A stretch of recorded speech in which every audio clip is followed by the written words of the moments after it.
Kisah diawali dengan diperlihatkan seorang pria yang terlihat ia bukanlah orang sembarangan. Terlihat dari ia memiliki banyak persenjataan serta banyak bekas luka di tubuhnya. Setelah mengasah goloknya, pria itu terlihat akan pergi ke suatu tempat. Scene kemudian berganti ke markas kelompok Yakuza Jepang. Ketua Yakuza, kita sebut saja Johnny, dibuat marah oleh salah satu anak buahnya karena dianggap tak becus dalam menjalankan tugasnya, sehingga Johnny tak segan-segan merobek mulut anak buahnya.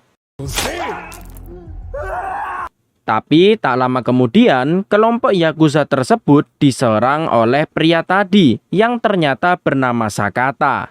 Yang dimana Sakata ini adalah seorang pembunuh bayaran yang paling ditakuti di kota tersebut karena keahliannya yang sangat brutal.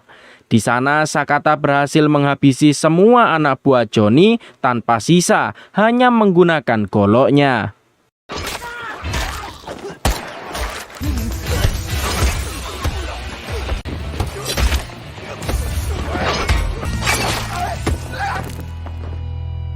Setelah beres dengan anak buahnya, barulah Sakata menghabisi Johnny dengan sangat sadis. Tapi tanpa disadari, Sakata akan ditembak oleh salah satu Yakuza. Tepat di belakangnya, ternyata terdapat rekan Sakata yang bernama Fujita membantunya. Setelah selesai melakukan tugasnya, Sakata memberitahu kepada Fujita jika ia sudah bosan menghabisi nyawa orang lain dan ia memutuskan untuk pensiun agar ia bisa hidup damai bersama istri dan juga anaknya. Singkat cerita, Sakata akhirnya sampai di rumah. Sakata bertemu dengan keluarganya dan Sakata merasa tenang karena akhirnya bisa hidup dengan damai setelah sekian lama. Tapi masalah kembali muncul ketika Sakata selesai mandi karena rumahnya tiba-tiba didatangi oleh sekelompok orang misterius yang menamai diri mereka dengan Kimen Gumi dengan ciri khasnya memakai topeng oni yang melambangkan iblis dari cerita legenda Jepang. Mereka kemudian mengaku jika mereka ini adalah petinggi Yakuza Jepang yang mulai sekarang akan mengambil alih kota dari Yakuza yang sebelumnya sudah Sakata habisi dan menjalankan kota sesuai dengan kemauan mereka. Selain itu, tujuan utama mereka ialah untuk menghabisi Sakata. Karena mereka yakin jika Sakata dibiarkan hidup, maka Sakata akan berbuat lebih brutal lagi dibandingkan sebelumnya. Lalu, salah satu anggota Kimen Gumi dengan sengaja menghabisi anak dan istri Sakata tepat di hadapannya, membuat Sakata bertekad akan balas dendam untuk menghabisi mereka semua. Setelah itu, Sakata pun juga ikut ditembak tepat di bagian kepalanya.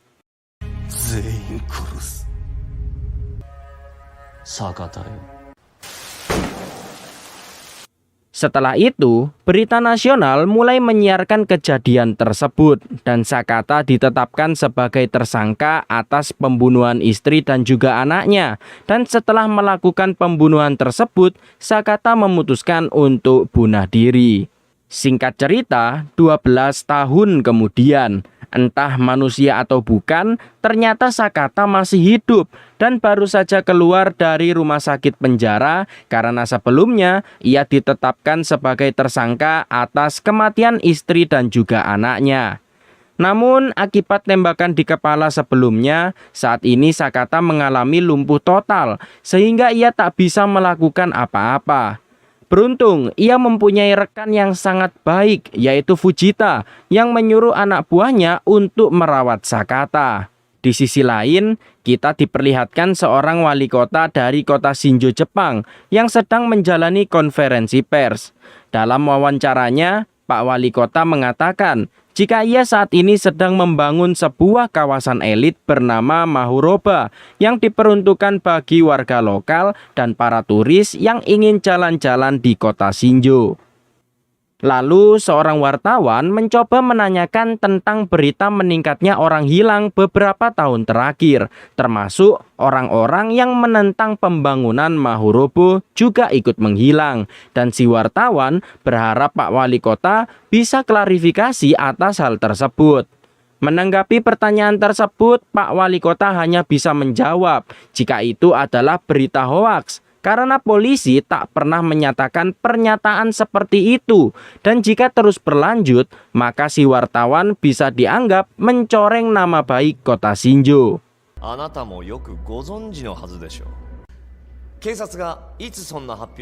Fujita kemudian menyuruh anak buahnya untuk mengajak Sakata jalan-jalan karena takutnya Sakata merasa bosan. Tapi saat akan sampai di rumah, Sakata tiba-tiba ditusuk oleh seseorang yang tak lain adalah anak buah dari si Yakuza Jepang yang sebelumnya sempat berhadapan dengannya. Dan kini ia berniat balas dendam karena Sakata sudah membuat tangannya buntung. Tapi melihat Sakata yang sudah tak bisa apa-apa, pria itu akhirnya memutuskan untuk pergi. Di sisi lain, si wartawan bertemu dengan seseorang yang rupanya ia adalah anak buah si Yakuza yang sebelumnya mulutnya dirobek. Ia memberitahu tentang bagaimana kepemimpinan Yakuza pada saat itu, yang pada akhirnya kepemimpinan Yakuza berakhir karena suatu kelompok yang menyewa pembunuh bayaran demi bisa menguasai semua bisnis milik Yakuza, mulai dari narkoboy, perdagangan menungso, sampai kawasan elit yang sedang dibangun saat ini. Dan semua itu ada hubungannya dengan Pak Wali Kota. Setelah mendapatkan informasi, wartawan itu pun memberikan sejumlah uang.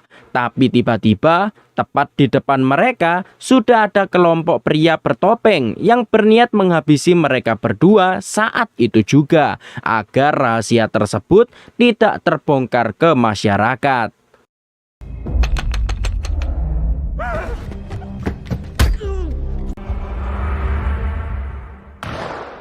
Di sisi lain, seorang kepala polisi sebut saja Johnny lagi. Ia mendapat kabar dari anak buahnya jika mereka menemukan Sakata yang sudah tak berdaya karena ditusuk. Rupanya si Johnny ini adalah pria yang sebelumnya datang ke rumah Sakata 12 tahun yang lalu. Pemimpinnya dengan sengaja membuat Sakata tetap hidup karena suatu alasan tertentu. Tapi kali ini Johnny benar-benar akan menghabisi Sakata dengan memasukkan sebuah cairan racun ke dalam infus Sakata. Tapi pada saat itu juga Sakata terbangun dari lumpuhnya dan meskipun masih dalam keadaan lemas, ia bertekad untuk menghabisi Johnny.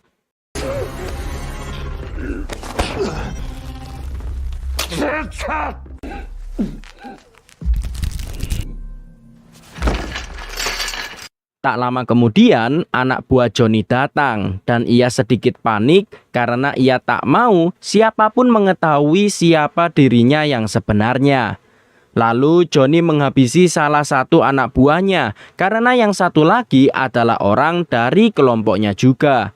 Selain itu, mereka juga menghabisi seorang dokter agar tidak ada saksi mata karena ia dari awal sudah melihat aksi mereka semua.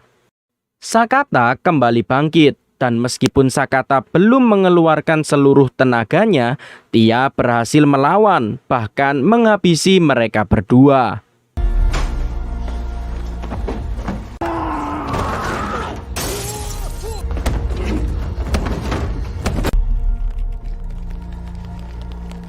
Setelah itu, saat Fujita ingin menjenguk Sakata, betapa terkejutnya ia ketika melihat Sakata yang berjalan menuju pintu keluar. Lalu Sakata kembali teringat dengan peristiwa 12 tahun lalu tentang kematian keluarganya yang seketika membuat tubuh Sakata menjadi prima dan normal sedia kala. Setelah itu, kita diperlihatkan sebuah pabrik pembuatan barang haram milik kelompok Kimengumi, yang dimana pabrik tersebut ditutupi dengan berkedok tempat daur ulang sampah. Pemimpin tempat tersebut, sebut saja Joko, menghubungi rekannya sesama Kimengumi yang juga menjalankan bisnis perdagangan menungso. Sementara itu, Sakata saat ini sedang bersama Fujita, di mana saat itu juga Fujita menerima pesan anonim yang menyuruhnya untuk menghabisi Sakata dan membawa tubuhnya kepada dirinya. Akhirnya Fujita menghabisi Sakata dan segera membawa tubuhnya ke tempat daur ulang sampah yang ternyata Joko lah yang selama ini menyuruh Fujita untuk menghabisi Sakata. Setelah memberikan tubuh Sakata pun dibuang dan dibiarkan tergiling dengan sampah yang lain. Ternyata selama ini Fujita juga menjadi bagian anak buah dari Kimengumi. Lalu Sakata tiba-tiba terbangun dari kantong mayatnya dan ia berniat untuk menghabisi siapapun yang menghalanginya untuk menghabisi pria bertopeng atau Joko.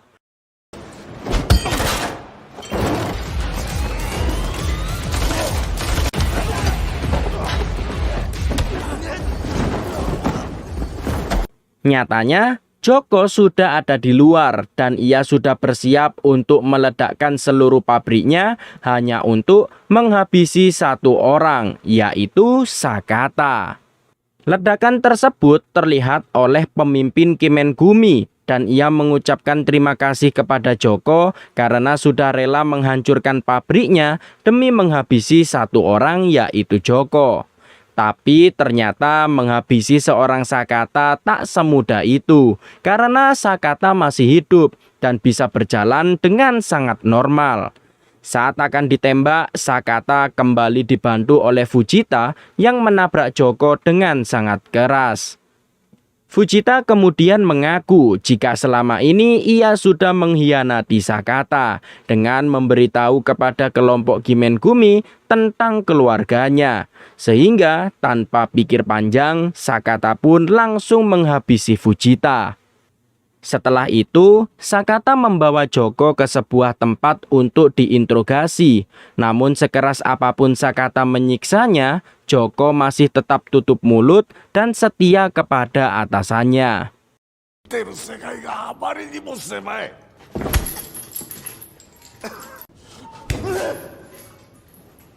Hingga akhirnya bos dari Joko menelpon dan meminta kepada Sakata untuk menyudahi semua aksi pembantaian brutalnya. Dan ia juga memberitahu jika putri Sakata masih hidup yang saat ini sudah bahagia menjalani masa SMA-nya.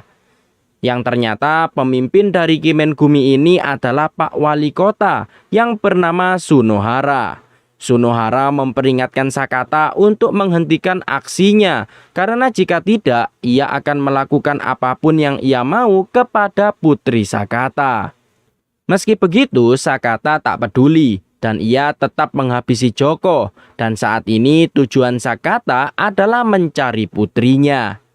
Setelah itu berita nasional membicarakan tentang kematian 3 orang polisi dan 1 orang dokter serta ledakan yang terjadi di pabrik daur ulang sampah.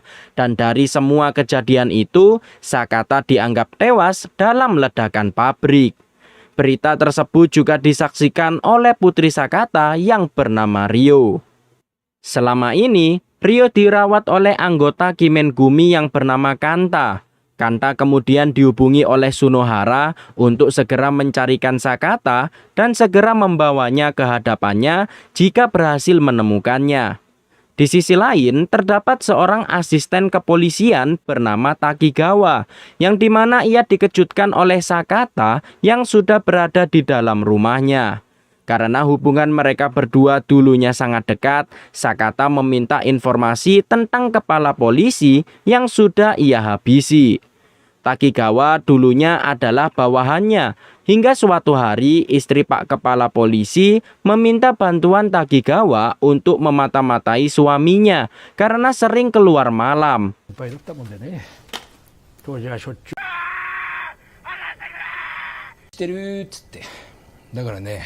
Tapi ternyata kepala polisi bersama anggota bertopeng lainnya malah menghabisi beberapa orang kaya yang memiliki kekuasaan.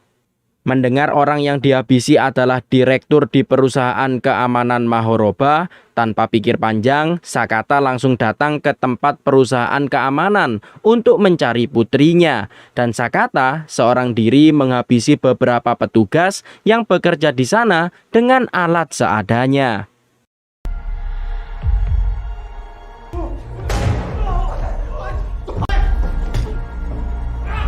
Sayangnya, Sakata tak menemukan anaknya, dan yang ia temukan hanyalah kumpulan foto Ryo semasa kecil sampai sekarang.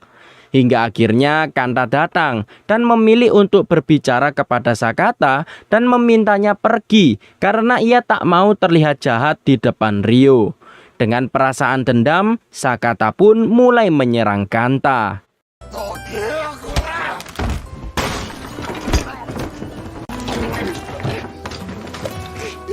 Di tengah pertarungan, Sakata menyadari jika Kantalah yang sudah menghabisi istrinya 12 tahun yang lalu. Tapi sayangnya, Ryo tak mengenali Sakata sebagai ayahnya, sehingga ia memanah Sakata dan lebih membela Kanta. Beruntung, Sakata dibantu oleh Takigawa yang segera membawanya pergi dari sana.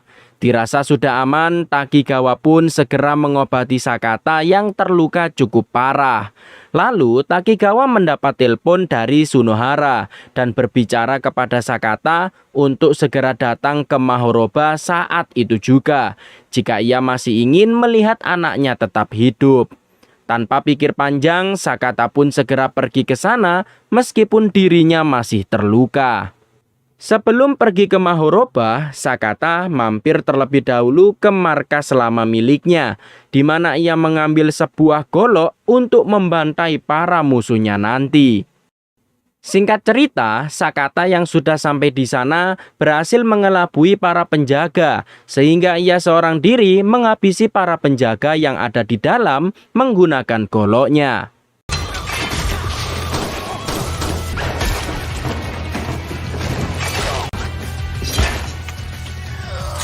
Belum sampai di situ, Sakata masih harus menghadapi para penjaga yang terus berdatangan melalui tangga darurat.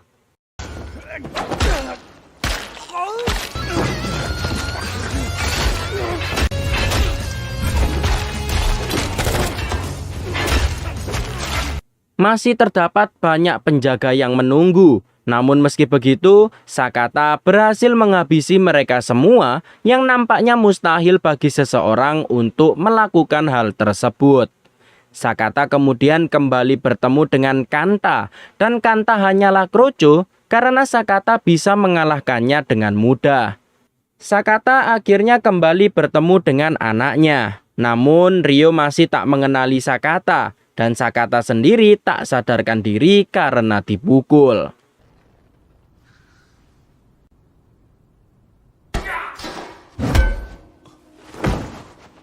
Setelah tersadar, ia disekap bersama dengan anaknya. Sunohara yang ada di sana mengakui kehebatan Sakata, dan ia meminta Sakata untuk menunjukkan seluruh kekuatannya yang seperti iblis, karena jika tidak, ia akan memenggal kepala Ryo. Tapi tiba-tiba Takigawa datang membantu, sehingga memberikan kesempatan bagi Sakata untuk menyuruh Ryo kabur. Perkataan dari Sakata barusan akhirnya mengingatkan Ryo jika Sakata adalah ayahnya. Sementara itu, Sakata menghadapi mereka semua, meskipun ia mulai kehabisan tenaga.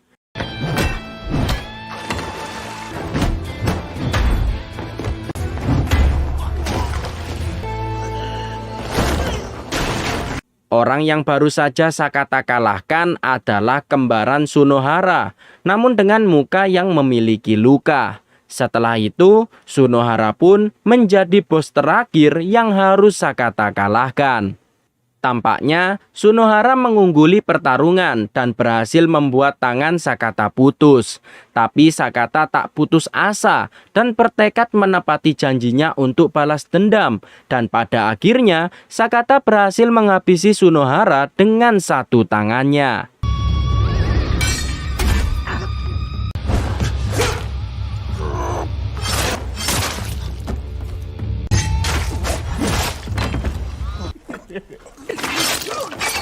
Tak lama kemudian, Rio datang menghampirinya dan ternyata Kanta masih hidup, menembak kaki Sakata. Ia tak rela jika Rio yang sudah ia rawat diambil oleh Sakata. Rio yang sudah ingat semuanya dibuat marah karena Kantalah yang sudah menghabisi ibunya. Tapi tiba-tiba dari belakang Sakata langsung menghabisi Kanta. Meskipun Sakata sudah berhasil membalaskan dendamnya, pada akhirnya Sakata harus tewas karena luka yang dideritanya sangatlah parah dan Sakata tewas dalam pelukan anaknya sendiri. Hal itu membuat Rio sangat sedih karena ia harus kehilangan ayahnya setelah sekian lama tak bertemu. Lalu terlihat jika masih ada yang hidup, entah itu siapa. Selain itu, Rio juga tak terlihat setelah dirawat di dalam mobil ambulans. 1 tahun kemudian, rupanya Pak Wali Kota masih hidup. Ternyata ia bukanlah Sunohara, melainkan kembarannya yang bernama Jin yang mengambil alih jabatan Sunohara. Pada saat Jin melakukan ritual, Rio sudah ada di sana menggantikan ayahnya untuk balas dendam. Setelah itu, film pun berakhir.